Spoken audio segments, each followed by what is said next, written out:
কাউসার বল। আমি শুনলাম তুই নাকি তোর বউরে রাস।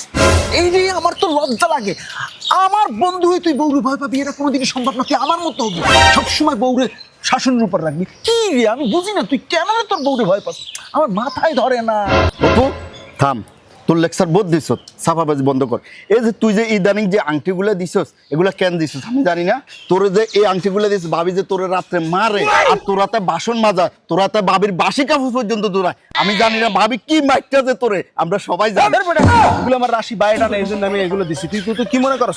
তুই আমার কি মনে করছিস নাই? আমি কি তোর মতো নাকি? আমি কি কেউ ভয় পাই নাকি? এই শোন অপু, দেখ পিছনে কিন্তু ভাবি সব শুনতেছে। ভাবি আপনি শুনতেছেন তো? এই দেখেন অপু ভাই কি বলতেছে। বিশ্বাস করো, আমি আসলে কিছু করি নাই। আমি সত্যি ওই কাউসারের প্ররোচনায় পড়ে তোমার নামে অনেক কথা বলেছি। আমি সত্যি কিছু বলি না। এই, এই, বেটা, তুই আমার নামে মিথ্যে কথা বলি। এই, কই তোর ভাবি? আমি দেখেন দেখেন দেখেন চাপ বেটা, খালি বাটপাটি করে তুই তুই বদমাইশ,